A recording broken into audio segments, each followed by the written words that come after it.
Hello everyone and welcome back to another track guide on iRacing. Today we're in the Toyota Magny Cours, a very fun circuit that suits this car very well. Before we get into the video, I'd like to ask you all to subscribe to my channel and like the video. We're nearly at 400 subscribers, that would mean so much to me if we could get there. Without further delay, let's get straight on with the guide.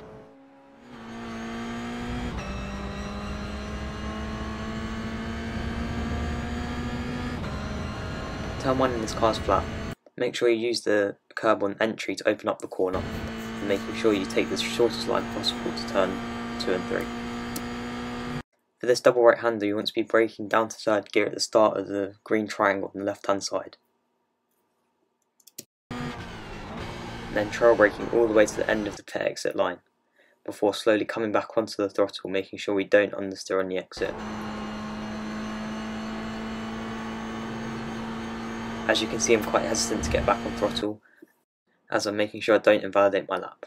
The track limit here is the end of the red and white curve on the left hand side.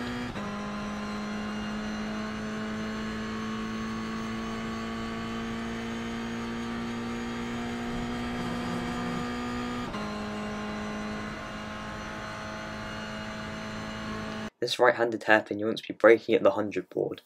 There's an extra line on the floor to help you with this brake marker, braking from 5th gear down to 1st gear, and making sure we don't hit the curb on the inside. This can make us go up into 2 wheels and start sliding, or engage the traction control. On the exit, the track limit is the red and white curb. You can carry a lot more speed than you think through this hairpin, as the exit is very wide, wider than you think.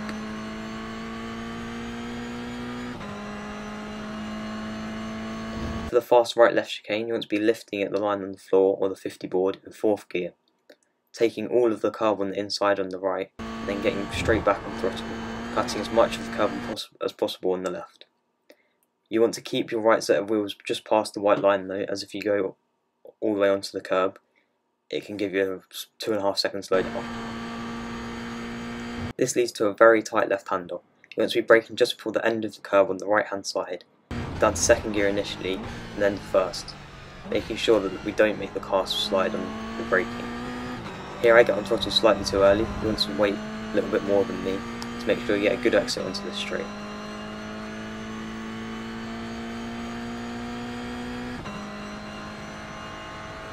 This next right-left chicane starts with a blind right-hander. You want to be lifting at the white line on the left-hand side of the track, again taking all of the sausage curb on the right, and then being cautious getting back on throttle. This time the exit's a lot tighter than before, so we need to be more cautious. Before pulling it back over to the left, braking from 4th gear down to 1st gear after the first bit of the red and white curve, this right-hander. You can use a lot of the exit here. As you can see, I go past the white line and onto the red and white curve. I noticed there's quite a big drop down between the AstroTurf and the gravel, which spins you very easily. Be careful on your first few runs. Next we have another 90-degree right-hander. We're going to be braking at the 100 board down to 1st gear, and then as we approach the apex, we're going to be getting on throttle way before the apex. This allows us to take a lot of the curb and doesn't unsettle the car. You want to be using all of the exit curb before lifting off in 2nd gear, before the chicane, turning in quite early, before getting back on throttle again to avoid unsettling the car too much and taking both of the curbs. Here I've put in a third person point of view to see how the line I take through the chicane. So that was one lap. One tip I give for the circuit is being careful when turning and braking at the same time. This car is very twitchy on weight transfer, so if you turn and brake too hard at the same time, it can very easily spin your car. I'll now leave you the full uninterrupted hot lap.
Thank you so much for watching this video.